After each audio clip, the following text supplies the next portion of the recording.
6 o'clock, so we're going to call the school board meeting for April 1st, 2026.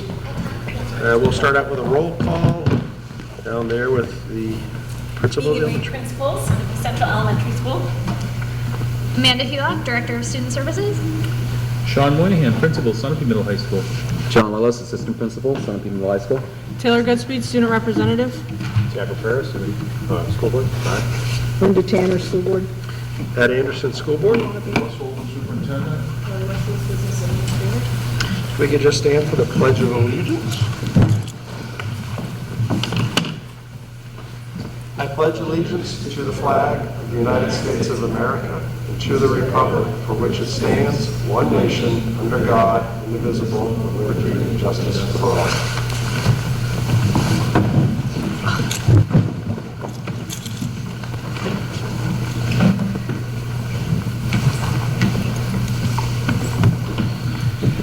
We will move on to board reorganization, nomination for chair, nomination for vice chair, and committee assignments.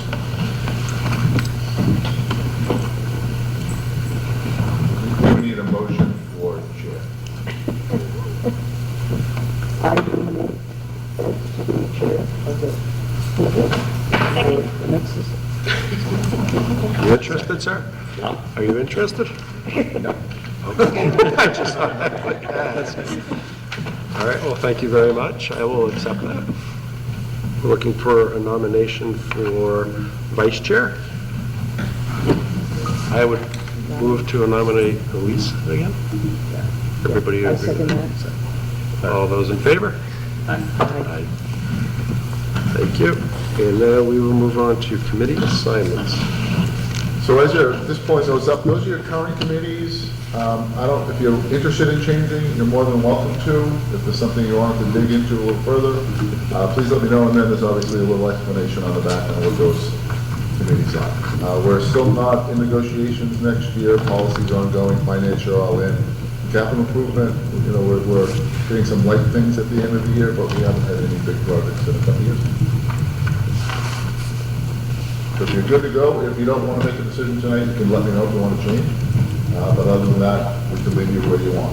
If you want to stay, and then if Elise comes in and wants to change, then at the next meeting, we can just give her an opportunity. So we'll leave everything as is for now. All right, thank you.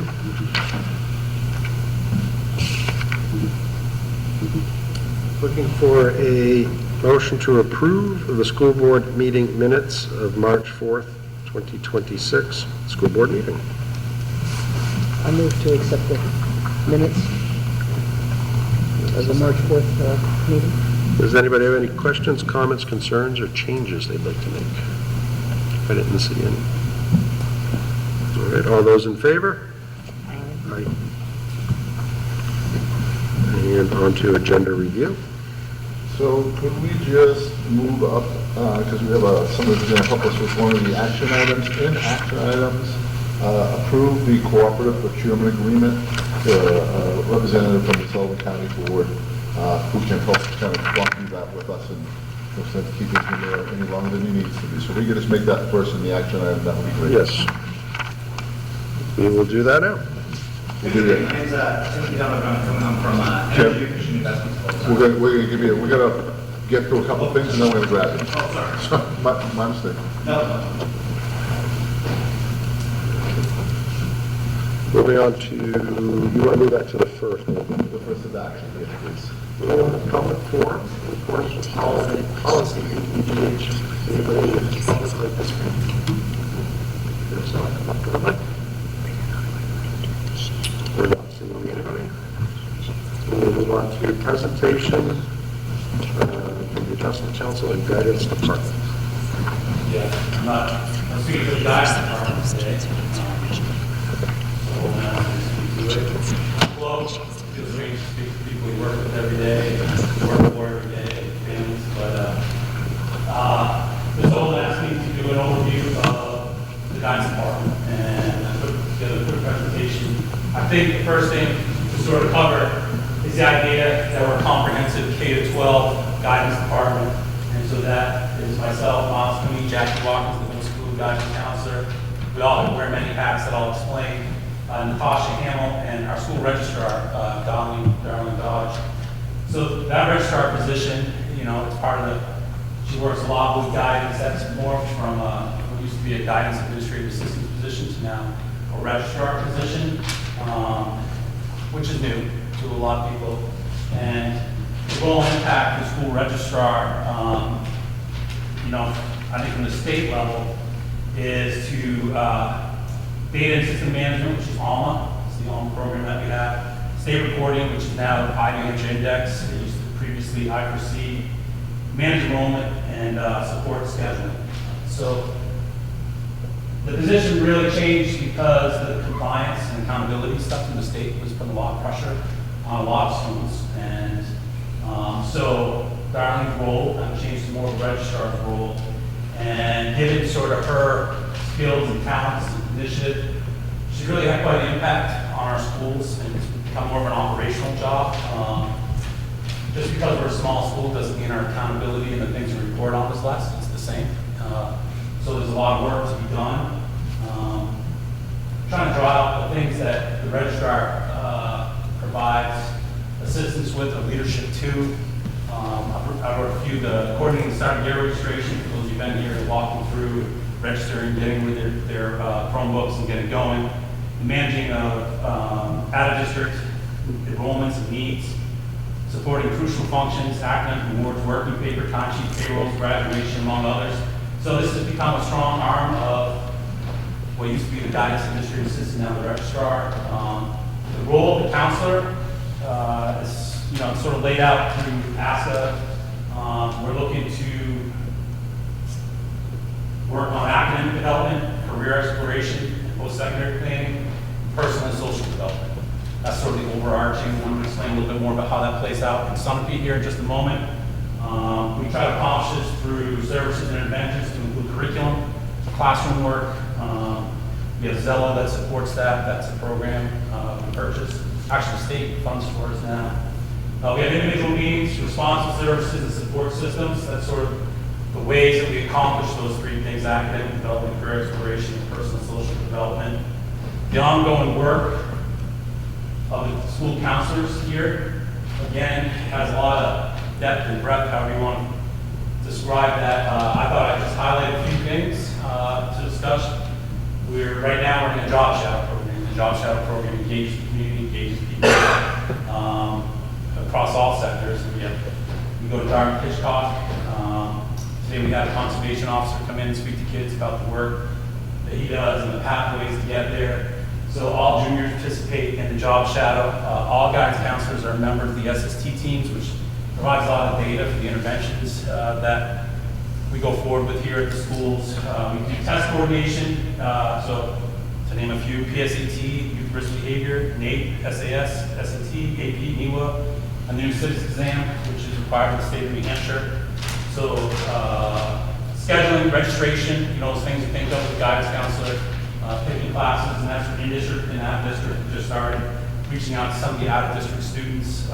Parent nights, daily SEL lessons at the elementary and middle school levels. 504 case management is another sort of highlight. Scholarship coordinators last year, Jackie, that program has really grown last year. They're awarded just under $100,000 in awards, and that's just been amazing growth under her leadership. Conflict resolution committees and group counseling. So these are all things that we do. This is a long list of committees and interventions and ways that we do the, go back, sheet, the ways that we do the academic development, career exploration, and personal and social development, okay? I think it's important, outside of the curriculum, I think, whether it's the registrar, myself, Mrs. Watkins, or Ms. Hamill, we're trying to support the curriculum, the needs of the students and the families. Years of coaching, breathing, service club, fundraisers, middle school, student council. So we're also trying to have an impact outside of the curriculum. I think that's important. You know, everyone's sort of lending a hand. We try to be as comprehensive as we can be here at the middle and high school, and it takes everybody. All hands on deck. This year I'm doing a lot of detention duties, right? So we do work outside of the curriculum. we started to put together a map of the work that's done, K through 12. Again, it's a comprehensive deal. We got a little granular. So this is a good document for our purposes and planning as we go forward. I don't think I'll cover that, but just to give you an idea that every month's pretty full, including the summer months when we're meeting with families, doing some ELO, that's another job function, extended learning. We have to report on that, the students who are engaged in ELOs, where they were doing ELOs. So there's reporting in the summer, and the CRDC, the AP, the testing results come back. So it's all through the school year. I think that's sort of what I want to highlight with this slide here, not so much get into the blow by blow. And then just cover some highlights and sort of final thoughts for this year. This year, some of the highlights, we had to navigate the new 306 laws and the impacts it is sure to have on our curriculum and subsequent updates to the program of studies, which you have tonight, your approval, I believe, right? So that is certainly a challenge for this year in all schools as the state regulations have changed for graduation. Mrs. Watkins is teaching a daily class on a trimester to all sixth graders, so that was a bit of a change, plugging the curriculum need that we had, her contents, surrounding career development and social emotional learning. Darlene Dodge, the registrar we spoke of, is providing leadership and really spearheading the ALMA user group. So ALMA is a new function 2 years ago. I think the state signed a contract that sort of said, you're using ALMA. And so we had migrated away from Power School. Darlene's a big part of that. And now she's the head of the New Hampshire User Group Committee. So it's pretty amazing. She travels around the state, pulls in all sorts of registrars. They work on ways to do things more efficiently and better at the state level.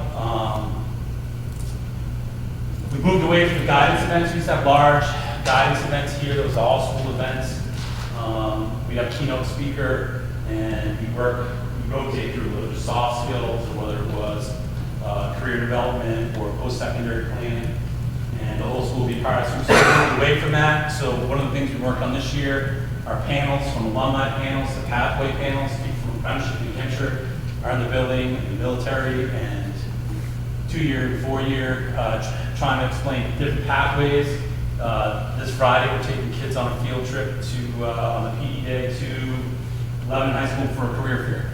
So trying to bolster up some of the things that they used to accomplish. And so we're on our way to sort of new ideas. We did that for a decade, so working on some new ideas. And then completion of the testing audit. That's another accomplishment. Hopefully we'll hit in June. So we're in the middle of that now. Testing season's upon us. Next Tuesday we have the SAT. So it's how you do it, the policies and practices that you use that we need to show the state. Some challenges for next year, thinking forward, is how we're going to address social emotional needs. We got some reduction in how we do things.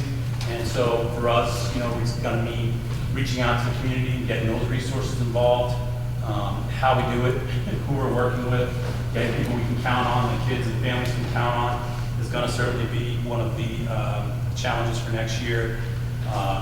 And also embedding some curriculum for executive functioning into our study hall. So our plates are always sort of full. We have a great team here at Something Middle High School, pretty dedicated people. The registrar's new position, I wanted you guys to understand all that Darlene does, and hopefully I help you understand how we try to execute what we do here. So, thanks for the opportunity to talk. Kelly, you've got Questions for Miles? How do you coordinate with, or how does your particular field coordinate with the career and technical aspect of centers. schools and that sort of Yep, thing? that's a good question. So in the past, we've had them, so when we had the big career day, they would come in and do presentations. And this year, I did a presentation in the classroom through the registration. And so they pull up their program of studies, they have one online. And if you're interested at all, most 9th and 10th graders really can't, scheduling wise, and they're not looking to, they're looking to schedule our class, juniors and seniors. Any interest at all, we take them on a field trip to the site, and then, they meet the teachers and discuss what that curriculum looks like, and they come back here and try to work it into their schedule, So the education now is right on site. Our kids are interested through the scheduling registration process. And you Does that make sense? coordinated with Newport and Claremont? Well, yes, yep, so this year we had a student in Claremont. Claremont's tougher because we lose a lot of time in transit, right? However, there are times when it may work, and then, yeah, say the same process with taking over Claremont. You should understand sort of what the opportunities are and what the commitment is with travel. And sometimes it will need online, utilizing online resources to fill some goals for the time of the way. But, yeah, I think we've seen a big increase. I think we had around 21, 22 kids in the CTE programs this year, which is a big number for us. So, and I anticipate we're doing it now, that trip is April 10th to the CTE centers, and I anticipate that's going to be a big number. So we're just starting to clock that now. We're getting out the door 11 on Friday. Busy week ahead. But yeah, no, the CTEs will become more, it's been a bigger resource. They made their schedule more stagnant, so we can sort of plan around it when we sit down and do scheduling, and we've been able to make it more accessible. I just want to chime in. That was really great. And when you think of all the different things that you do throughout the whole year, it's amazing. I do just want to highlight at the elementary school, we receive a lot of support from Darlene Dodge and that registrar role. She really is the Alma expert. So, you know, this year we're doing our report cards, and she taught me how to do that and walked me through that whole function, and is a resource to be available to do that, and helps with scheduling and all different pieces. So she really is, you know, a registrar across the district, not just at the middle high school, and her plate is very full at the middle high school. So I really appreciate how accessible she is for us, and what a resource she is at the elementary school as well, and just wanted to make sure we heard that. Appreciate all the work you all do. Great. One of the things that you brought up that I've heard a lot, especially in recent months, was some people feel that administration in our schools is too much administration in our schools. And I think it's important in what you brought up that a lot of people don't realize is what takes place down at the state of New Hampshire when they vote in these laws and changes. I don't necessarily know they pay attention to what it costs a district to have to make changes or get people to adjust with these. And it sounds like that Darlene fell into some of this where changes that may have, laws that have changes at the State House has affected, you know, hours of work here. Yeah, I think a lot of that's in curriculum and the teaching staff, but Darlene's support of that. But then, bigger than that, you're correct, is the compliance work and the accountability due to that New Hampshire index system, right? I mean, it's exhausting. The amount of reports is, I don't know, 25. I don't know. I don't want to overestimate, but the report that needs to be done is a lot of work. So Miles and I have had this conversation several times where the true role of a guidance counselor, which we all sort of grew up with in school, was working really closely with kids. And that still happens. But there's a chunk now where a lot of Miles' time is literally dealing with compliance. So we were just talking, our kids are taking the civics exam tomorrow, right? That's right. They have to go take that wasn't around 2 years ago, it was around 10 years ago. They have to take it. It's got to organize, making sure it's set up, making sure the kids are in the system the right way. You know, SAS, state testing, same thing. SAT, we had to go through making sure the portal is open, the kids' names are in there, their accommodations are in. It's just more and more and more and more compliance, as well as you're going to see this year, you know, a big piece of Mount spoke about. What are you doing in the program of studies? Because they redid all the ED306s, what is required what year and when, which requires us to look at all that program of studies and how we offer to the kids. And then think about doing for a class, do we vet that down into a class that we have, like U.S. history and Sean will talk a little bit about this, I'm sure, or do you add that as a standalone? You know, do you take personal finance, where does that go? And the state is, you're absolutely right, the state doesn't think about the ramifications of the administrative side to put that into implementation at the school level. Just go ahead and do it. We think all kids should pass civics exam. Well, great. What does that take to do that? The state just passed today, all college kids now will pass the civics exam. What does that mean? What does that mean for a university system to make that happen? Well, it just made me think about this because I just looked down and said I graduated 44 years ago from the school, and looking at all the stuff that's going on today was not happening back then. And somebody has to do all that work, and a lot of it gets pushed onto administration as well as teachers take on the law as well. But I just think it's important for the community to know. Yeah, I see what you're saying. This is where A lot this of is. administrative activities support Yes. the initiatives the state's pulled down, yeah. And I have to say though, one bit that I got in council is don't spend time with kids, because they spend a lot of quality time with kids, right? I think if Miles had his way, he'd better spend more time with kids than doing paperwork and pushing buttons and Yeah. computers. Yeah, right. Whereas Taylor says, catching that, right?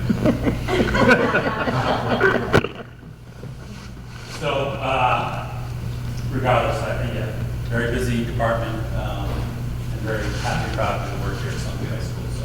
They do a great job. All right, thanks for the time talking. I'm gonna take my computer home. Hannah was texting me, Hannah confused the date, so we're gonna put Hannah on in May. And I'll just make the adjustment, so opening our adjustment council in May to go with the application, because I know you want to talk about that. Thank you, Miles, thank you, guys. All right, good night, guys. We will move on to school updates. Mr. Representative Taylor. All right, seniors recently had their senior project gallery. That's so they bring in, well, we bring in our trifolds and like set up half a table, and it kind of gives an opportunity for juniors and like everyone passing the halls to see kind of what goes into our project and what we got out of it. So senior project night is April 23rd, so it's coming right up. Broadway this weekend, a lot of us going, but I'm looking forward to it myself. Baseball, softball had a cold but successful trip to Cape Cod this past weekend. Student council is playing their lock-in for next Friday, and prom is also coming up mid-May. So we're looking forward to all those activities. I think you're being generous saying cold because I'm not absolutely. Yeah, it was freezing. It was the coldest one I've been to. It didn't rain, so a win is a win.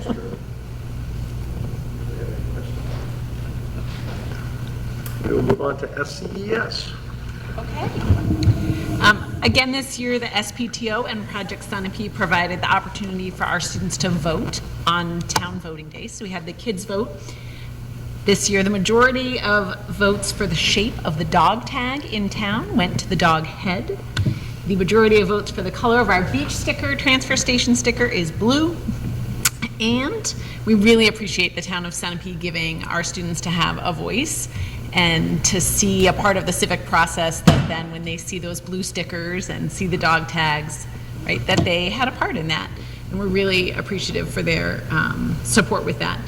Majority of students who voted want to see more funny books in the library and more climbing on our playground. So those are the results there.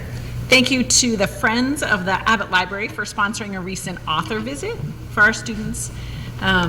We had 4 different groups of students walk to the library from school, and they heard from Larry Daly, author of the book Float. And the library staff hosted the event, and our reading writing specialist, Jessica White, coordinated it all.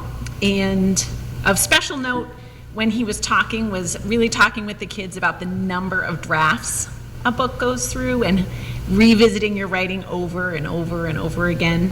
And he really emphasized the number of people beyond just an author and an illustrator that it takes to bring a book to a bookshelf, and highlighted how much you have to ask for help. So I thought there were so many great messages that he embedded into his talk that really resonated with our students, and they were a great audience.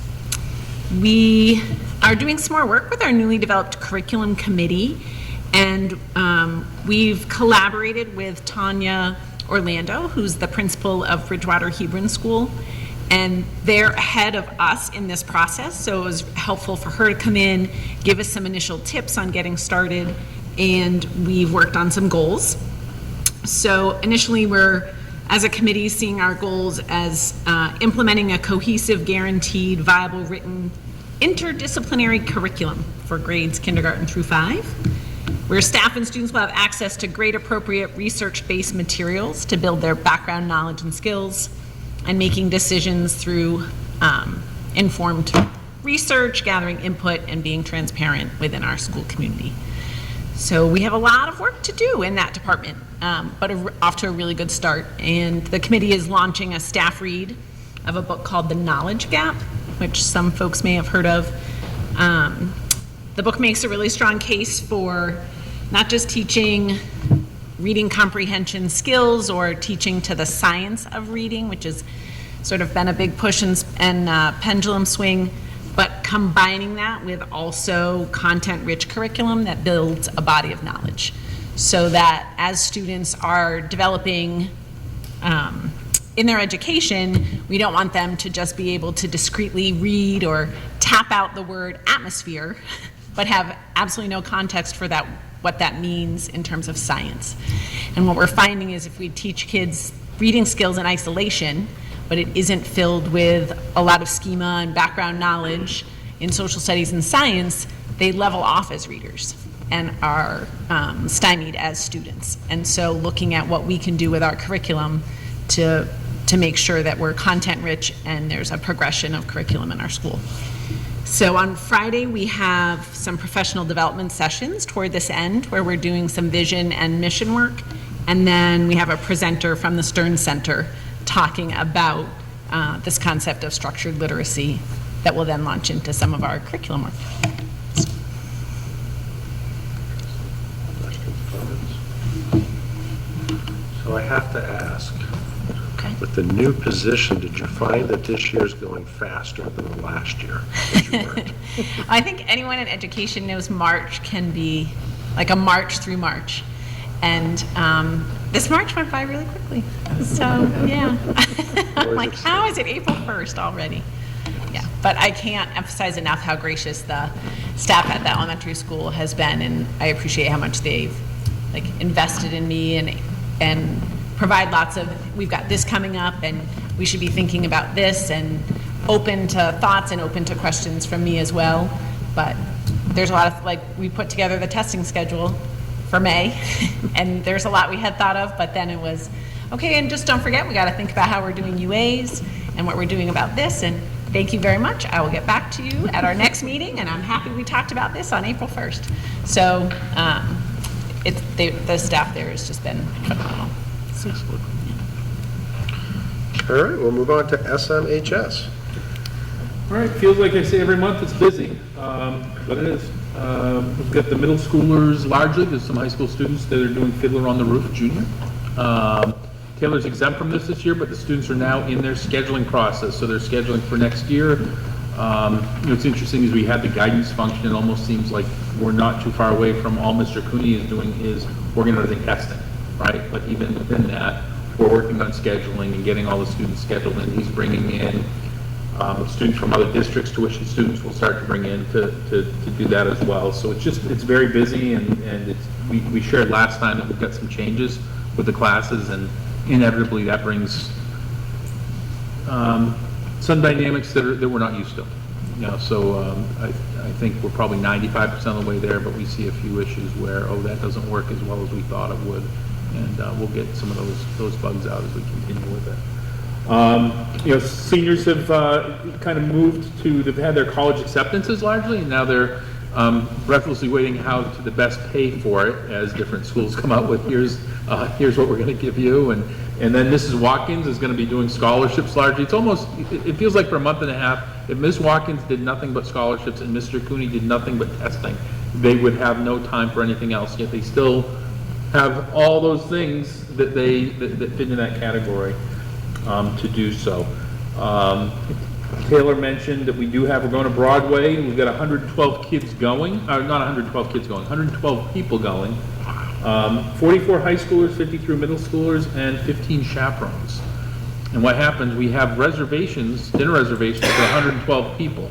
And the way that happens sometimes is like, Ms. Taylor has a reservation for 4? Yeah. It's Sicily Osteria. So once I've got all the chaperones getting it, I have to start going to seniors and like, hey, can you get a reservation for this, for this dinner place at this time? So the kids, the students are very helpful with this whole process. They're great. They're like, they're gaining some other skills as well. We've got the school locking coming up. We've got prom coming up. We've got senior project night coming up. So, and then it'll really get busy after that. So that's where we are right now. Excellent. Questions or comments? Superintendent update. I'll be real quick. Just open enrollment, as we talked about, was going back to legislation. Went back last week with the amendment to Senate Bill 101, which one of the big changes was it was going to take money out of the Children's Scholarship Fund And basically, instead of paying tuition, the cost per pupil, parents making up the difference, 80%, they were going to give charter school money, which is about $9,800 to any student that would be involved in open enrollment. We'll take that $9,800, the district would then determine if it's worth taking the child for $9,800 to fill a seat. A little revenue is better than no revenue. Same old issues and details that's been in hearing for 2 days. I think the last one just been this afternoon. People are concerned about transportation, people are concerned about special education, people are concerned about, what the impacts have on potentially small schools. We'll wait and see, it's not over yet. The other piece that was changed that puts us in good shape regardless, the date for implementation, if something was to be passed, was July 1, 2027. So we're gonna spend a year kicking this thing around, kind of like I was assuming, and I think a lot of people were assuming. So right now, we're in good standings, our warrant is up, and we're posted, it was 0-0, and we're legal and good to go. And I'm working on tuition agreements with both Goshen and Croydon, so that we'll continue, they're both anxious in continuing those agreements that we have in place here at the deal. Outside of that, working on title grants, federal title grants at that time of year again. There is, I think it was the state received $6 million less in Title I based on federal allocation. Some of our poverty numbers have gone down in the state of New Hampshire, so we received a little less money. We don't know about district allocation yet, but we are in the process of getting those grant application process is going and then approved by the state and then approved by the feds. That's it. I just want to point out, absolute excellent job the school building did with getting out there the information on getting to the 0-0, because that could have been, it could not have went well for Sunapee if it didn't go that way. It's just the time, the year, but the presentations you did, John, the blast outs that you did, I think really helped the voters understand a very difficult warrant article. So good job.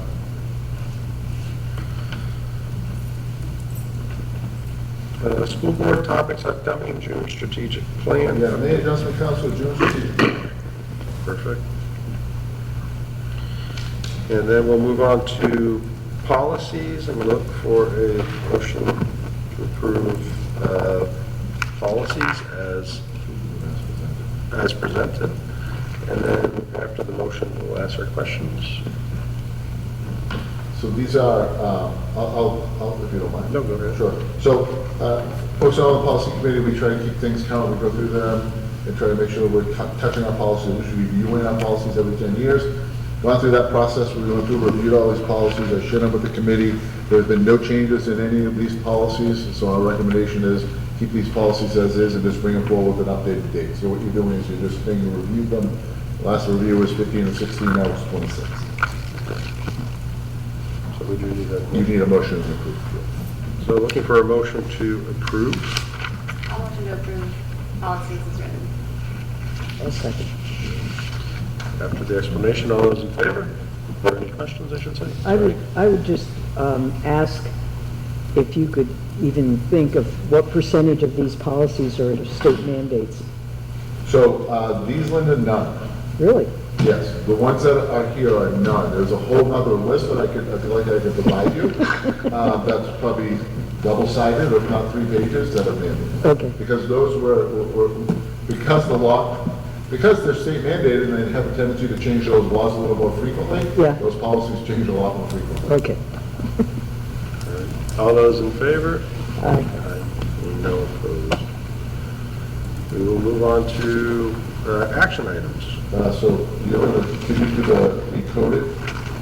Oh, I'm sorry. That's okay. A motion to approve the recoded policies. I'll make As a presented. motion. I'll second. And that is exactly what it is. So the School Board Association just recodes it. Instead of KS there, now KG or KA, whatever. All those in favor? Aye. None opposed? And a motion to rescind policies as stated. Motion approved. And I'll second. These are policies that are just being They're removed. no longer, they've been pulled away from the state. All right, all those in favor say aye. Aye. Opposed. And a motion to approve the first reading as written. I can make a motion to approve the first reading. And I'll second that. And Linda, to your question, this is a required policy by law. Okay. This is a policy about not making policy. Yes. All those in favor? Moving on to action items, the motion to approve the proposed, Yeah, cooperative. oh, I'm sorry, cooperative agreement. Approve the proposed cooperative procurement under RSA 53A3 with Sullivan County Board of Commissioners. Thank you, Russ. You're up, Secretary. Tim Donovan from Energy Efficient Investments. So the county manager of Sullivan County reached out to our company, as all public agencies right now are struggling with finances, to look at some of the facilities owned by the county. And Derek Berlin also spoke with Newport, Newport about some facilities that are owned together. And we had a discussion with him about what we had done in Manchester, Portsmouth, and Sutton. And he was particularly interested in what had happened here in Sunapee with the biomass boilers. And he wanted to procure EEI to help him do audits of his buildings for the county, to save money on the procurement process, and most importantly, to move that process quickly because there are federal grants under the current presidential administration that are expiring in July. And then there are USDA grants, specifically the boiler mass a rebate of $300,000 if that's due at the end of April. So we wanted to move the process along, and the quickest way to do that is to piggyback off of Sunapee's procurement from 2021, and it would just be a relationship between the county and Sunapee, and that's why the county manager said Sunapee would be a good idea, because money saved at the county is money saved for Sunapee as well. So that's what we're presenting to you, and I'm happy to take any questions about the RSA that allows this cooperative procurement, but otherwise it's just a request that EEI can work with Sullivan County based on the work that you've done in the past.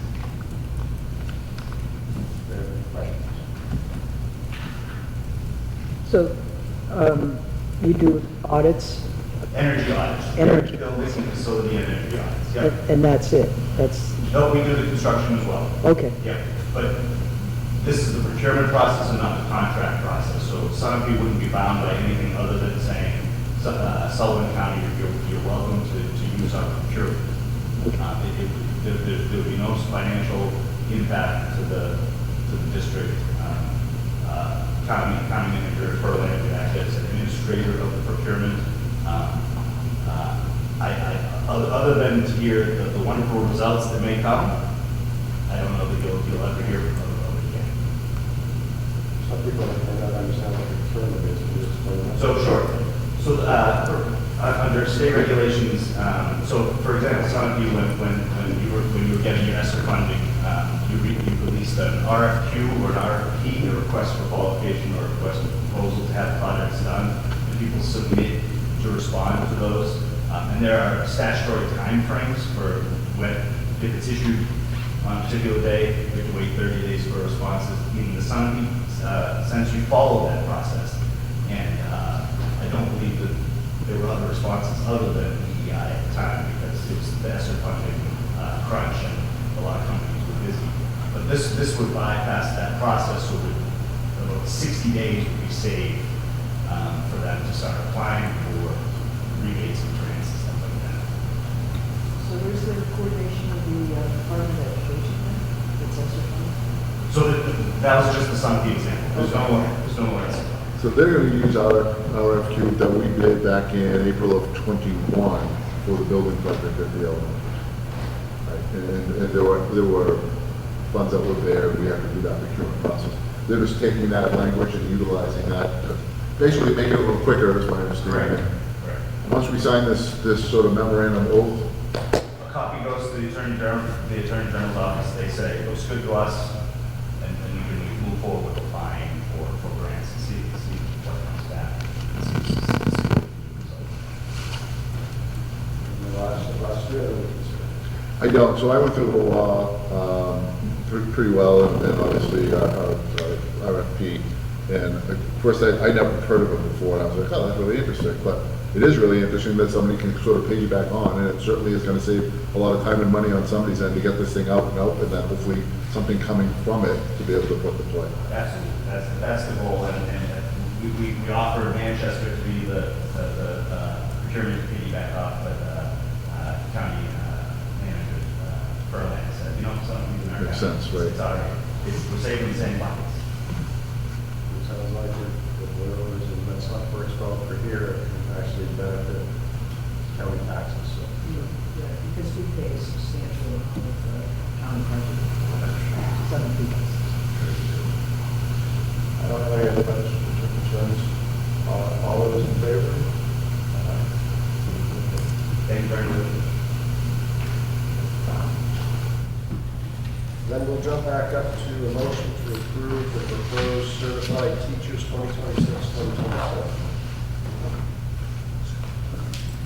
Motion to approve the 2026 on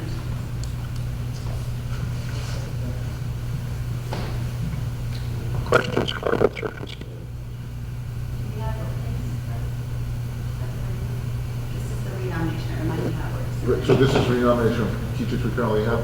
We have one teacher that we're looking for next year, is a special education teacher, specifically elementary school, to look at our high schools program.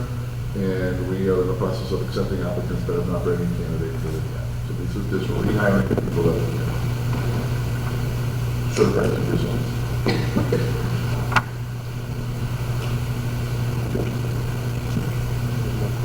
Concerns? All those in favor? Motion to approve the proposed certified administrative 2026-2027.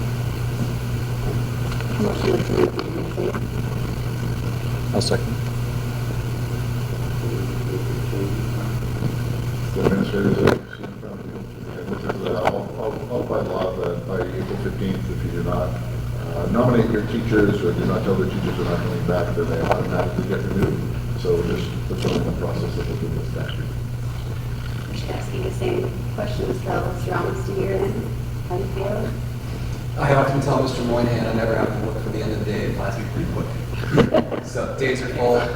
Coaching track's been an added benefit that's made my day more dynamic. It's good being in the classroom and still wearing the administrator hat at the same time. So no regrets. Really enjoy it. Great people to work with and great community engagement. Very good. All those in favor? Aye. Opposed? Motion to approve graduation dates. Oh, I'll motion to approve and let's just move it to vote and let's go. True that, motion to approve graduation date. You didn't see the April snowstorm?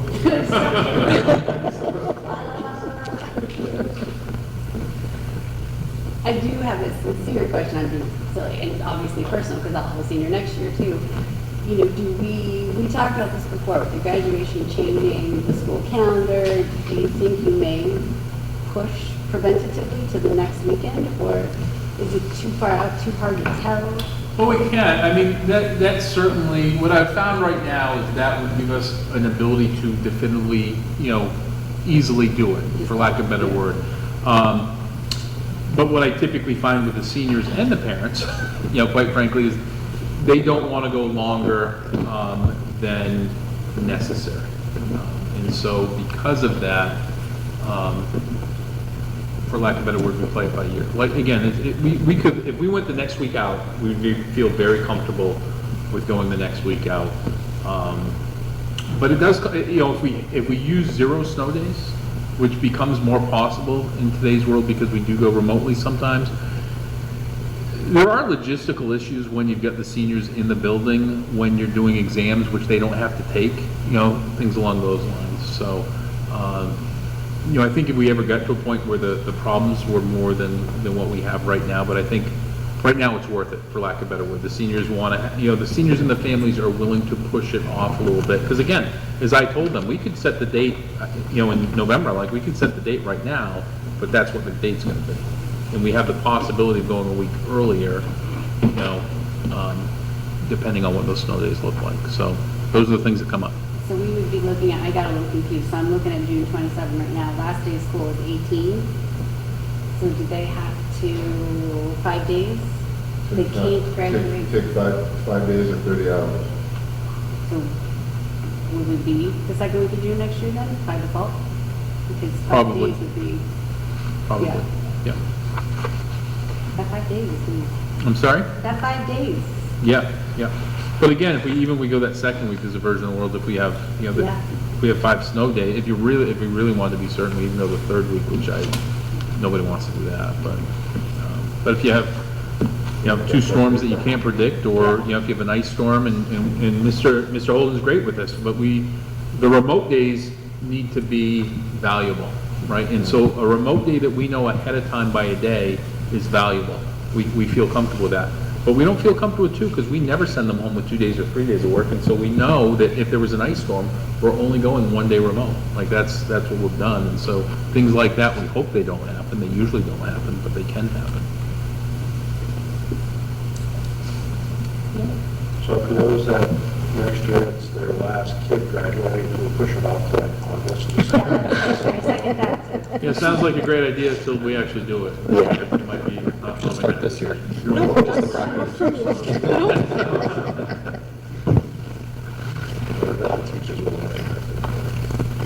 then, of course, if we get something major that comes up, it's easy just to push it up.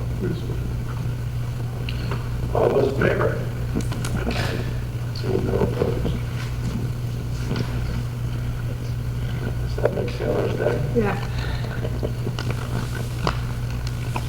Motion to approve proposed spring appendix D positions as MHS.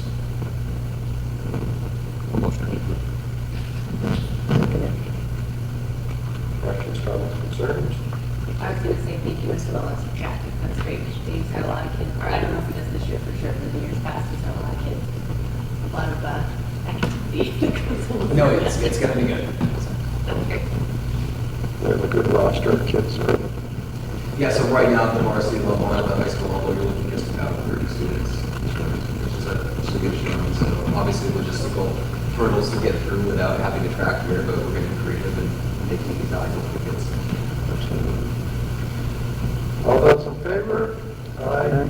No opposed? Looking for a motion to approve the proposed fall appendix D positions, SMHS. I move. Second. That's today. Thanks. Second. Am I allowed to vote on this? No. Oh, yeah. Yeah, it just was, I mean, we're still having women's soccer, we're still having volleyball. This is, okay, we're doing the ones that we know. Okay, great.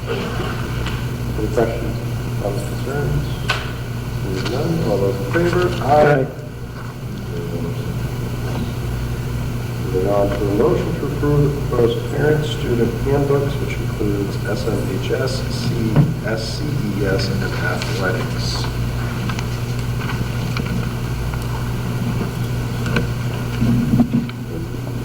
I'll make the motion. Any second? Second. Thank you. Questions, comments, or concerns? I don't know, either administrator wants to just give a quick, anything highlighted? I'll speak to this. I think for the middle high school, I think there's very little change. Any changes we have, we're really articulating. For instance, we put the personal device policy, which we didn't have in last year's handbook because the law wasn't out. But I actually would like to go through a couple of the changes to the athletic handbook because there's a couple of what I would consider significant changes, and I can explain those. You feel okay though with your elementary? You can keep going if you want to Okay. understand. Is everybody comfortable to go to the athletic handbook? Yes. Okay. My apologies, I was in my,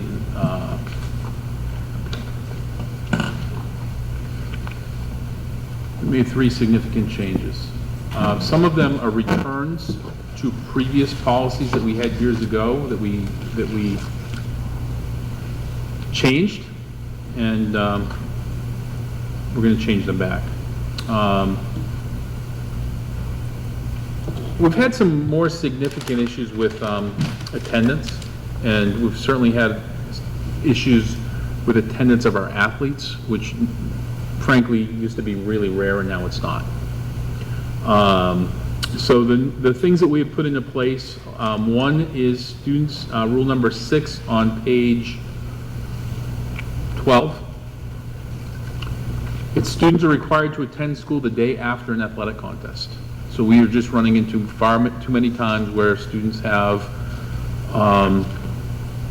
a game on Wednesday, and it's in Wilton Lineborough, and they get home and they go to McDonald's, and we get all that, and then they do their homework, and then they're tuckered out, and then they don't come to school on Friday, right? And there's some solutions to these things, and I've talked to the athletic director. We could schedule more Saturday games, which gets in the way of things, but really, we used to have this rule. We had very few kids who missed school after an event, and we changed the rule because we felt bad on the times where you really had a kid missing 2 days of school and they happened to be really sick the day afterward. And we, by the way, we had this discussion at principal advisory, but we're just seeing the day after a game, we're having 5-6 kids out the day after a game. And so the rule is students are required to attend school the day after an athletic event. Any absence on the day after the athletic event will result in the student being ineligible for the next athletic game. Students may write an appeal letter to the athletic director and principal if they feel that the waiver is appropriate. So there is an out on that, but the rule is you're not eligible that next day. We kind of shared, in September, all of a sudden we're at the end of the season, there's a game on Wednesday, the student has a temperature of 102 and they miss Thursday. We're probably going to grant that waiver. I'm not probably going to grant that waiver 3 times throughout the year. And so that's just going to be the expectations that's there. The second rule, number 7, any student who misses a day of school in the week prior to an all-day athletic event will not be eligible for that week's athletic contest. So again, we ran into this a lot this year. We had a student who missed school on Monday, missed school Tuesday, came in on Wednesday, missed to go skiing on Thursday, came in on Friday, and then all of a sudden they missed 6 days of school, and of those 6 days of school, 2 of them we're going go ahead, miss. And again, when that's an every now and then, it's an every now and then. It didn't become an every now and then. So same rule of thumb. If you're missing school on Monday, and again, we're really not trying to be punitive here. It's just school is important. Being in school is important. Again, if they feel a waiver is appropriate, they can write an appeal letter, and we will look at that. Again, somebody who's been very good about making up all their work, who's missed 3 days of school and this happened, we're probably going to grant that appeal. Somebody who missed 13 days of school and this is going to be their 14th day, and it has to be frankly granted by both the athletic director and the principal. So that's what we have. And then the 8th rule is students who have missed more than 10 cumulative days in a class will not be eligible to participate in athletic events that require them to miss that class period. We chose 10 intentionally for a reason. 10 is chronically absent from school. So when you go over that chronically absent from school, we just have difficulty with missing your 14th algebra class to go to an athletic event. Again, if they feel a waiver is appropriate, there's versions of the world where we have that. But that's going to be the baseline. And we didn't go to that cavalierly. We've talked about it for a few years now. I've talked to Mr. Holden, but our attendance numbers have gotten progressively worse. And again, there's things that we can do about it, but certainly when we're looking at continuing with that, with adding on days that we're actually promoting, right? When we're taking something out of school during the day, we're promoting it, and so we just have trouble with those things. So I just want you to be aware of them, the rationale for them, and those are the changes, but they're significant. So that's whole days. Well, that's whole days with a but. So for instance, if somebody missed 6 days of school, but they missed their 7th period algebra class 14 times, then that would make them, we're not going to frankly allow them to leave that 7th period class to go to a soccer game, or I'll use soccer or softball. Now, there are appeals that are there, so there's a version. I'll use physical therapy as a good example. I have physical therapy appointments twice a week for this, and they've made their workup consistently. That will be treated differently, but the baseline is no, and then you have to ask. So if all of a sudden, you do have physical therapy appointments, but we've noticed that you have 7 missing assignments from the times you went to physical therapy appointments, we're not real comfortable with you going to miss a soccer game when you're not making up the work for that. So it's in that class period. a lot of our students have seventh period study hall, right? So if you have seventh period study hall, we're not trying to be, no, you're missing study hall. Okay, that's a different story, and we intentionally do have a lot of study halls at the end of the day because we have such a high percentage of our kids participate in co-curricular activities. I only ask because I have a child that has me missing work all the time, taking them to MRIs and CAT scans and PTs, and then I'm constantly saying, how are you getting your work done? And she says that it's during study halls. So we literally try to plan some of this around our study hall time. Yep, but also that class, so again, there's an appeal process, but there's also a time where, I always use this example, when you've missed 2 days of school and you have the sniffles and your tummy hurts a little bit, stay home. When you miss 14 days of school and you have the sniffles, come to school. Oh, absolutely. You know, and that's kind of where we're going with this. Who monitors it? Is it you, basically, that monitors this policy as far as? The athletic director and me. Yep, so each day the attendance does go to the athletic director. And the algebra teacher in seventh period, or? Well, the algebra, the algebra teacher, the algebra teachers were actually pretty good about letting me know when somebody's missing a lot of school. And I think part of this has really come from, I'm not going to pick on the algebra teacher going, hey, this kid has missed 14 days of school, and they weren't here Monday, Tuesday, and they're going skiing on Thursday, and I'm like, yeah, I don't love it either, but. I appreciate that you're holding them to academic standards. Yeah. I've got a question. So when a kid's out of school for whatever reason, now that I don't have company to just come to practice and tell me, hey, this person can't practice or play or whatever, does Mr. Frederick just tell me? Yeah, Mr. Frederick is, and again, our kids are pretty good about it, but Mr. Frederick will typically send a list of here's who's not eligible to play today. Cool. And again, historically, it's interesting, historically, it's a pretty easy job because everybody's here. Like all our athletes are here. It's become more difficult the last 2 years because the last 2 years it's been, here are the kids that weren't here today, or here are the kids who came in. We already have the rule, if you show up after 8:20, you're not eligible to play that day. So that's already been there. And lo and behold, most of the kids get here by that time. Will you do these waivers preventatively? I'm thinking about like planned college visits.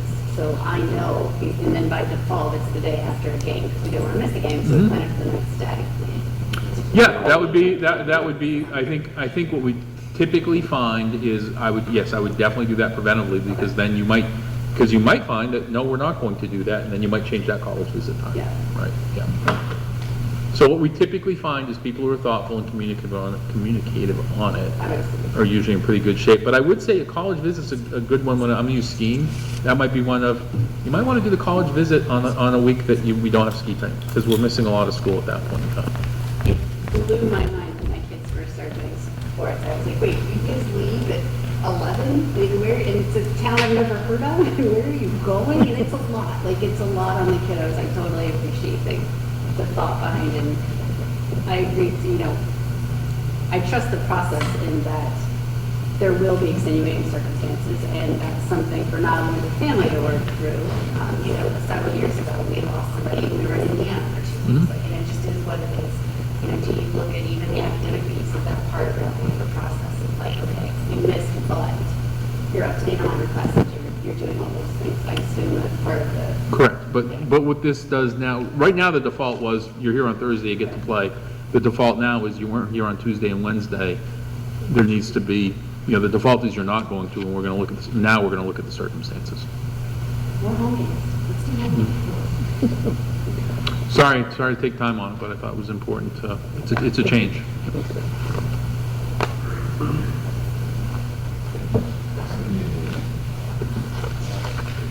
All those in favor?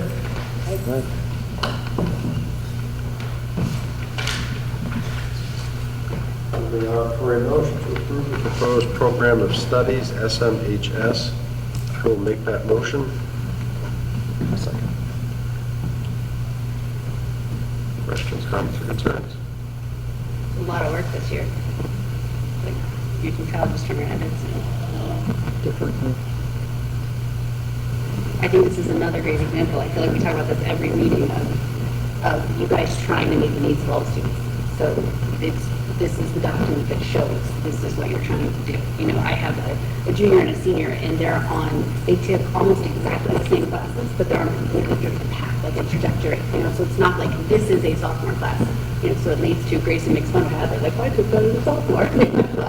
That's because that's how it played out year to year. So I think it's important for people to know there's a lot that goes into it. You guys do an amazing job. And I think, you know, I'm impressed with how super thoughtful the students are. They really come in and ask, I've seen them every day. They have questions, can I do this, can I do this, and they ask me. 80% of the questions go to parents, right? But they will come in, they're very thoughtful about it. And most of our scheduling issues really do come about from they want so many things, right? They're so interested in lots of different things, and so they're like, can I take this, and this, and this, and this, and I still didn't get Mr. Lellis teaches economics, but they're like, can I take economics online? I really want to take it here, but the reason I want to take it online is I want to take it this summer, because if I don't take it this summer, and their schedule's full. They're not trying to get out of anything. They're just trying to take all these things. So it's pretty impressive. All those in favor? Opposed? And last, a motion to approve the proposed breakfast lunch pricing 2026-2027. Sure. You can see where we're at, where we need to get to, the process in which we have to, the state's got to tell us if we're too low or too high. We spoke with Rob, we've looked around.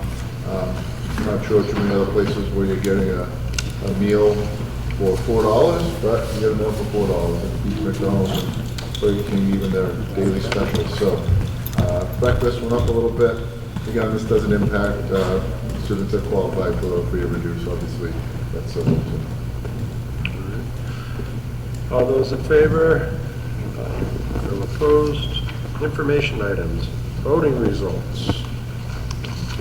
So just, I'm sure you've all had an opportunity to look at it, but I think so for me, this speaks to the continued support and the priorities that folks put into public education in the town of Sunapee.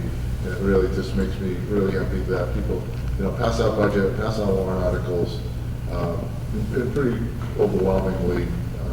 And it's just nice to see that continued support and appreciated from our community. This year it was a really support for all of our stuff compared to some last year, as I see the guest votes were. It's good to get information out too, that a lot of them stop by to ask questions and not just about, the open enrollment, but then efficiency schools and things like that. So it gives an opportunity to talk to them. So we have been there probably officially after Boulder, maybe 3 years, maybe more, maybe 3. And it was great to be there, just for that, like you said, just people came up and had questions, whether it was, what's going on in our school, what open enrollment is. It was just a really nice opportunity for people to have that conversation, and it wasn't a bad little day outside of that. Open enrollment updates? So I gave that to you, Central 101 amendment, we'll keep an eye out for you. General assurances? So general assurance and program assurances are in your drive. This is just the assurances from the federal government that we will be applying, as I said, for the federal grants. And it's just saying that we're in compliance with these. I need to make sure that you have been told that they're in your out of your packet. You reviewed them. If you have any questions, we've done them year after year after year. The end of the day, if it does wrong, I sign on the bottom line, and I'm in trouble if I don't do it right. So. Looking for a motion to approve the manifest as written. I can make the motion. Questions, comments, concerns? Seeing none, all those in favor? We do have one agenda items for the next meeting. So we're going to have the rest of our staff will be in for information, so you can see the rest of the staff that we'll be bringing on board for next year. We'll have a second reading of the policy. We also have in May the adjustment counselor, and we'll see what else is going on at that point in time. There's some legislative update, and I think they'll talk more about the superintendent's evaluation process. Yes. We do have, we will be going into non-public, I should say, I move the board to a non-public session to act upon the matters referenced in the following provisions of RSA 91A, 2A. A second. I'll second. Roll call. Ed? Serena. Linda, I'm sorry. Yep. You are now in, Well, we are going to adjourn this meeting once we get out of non-public, so everybody is free to leave.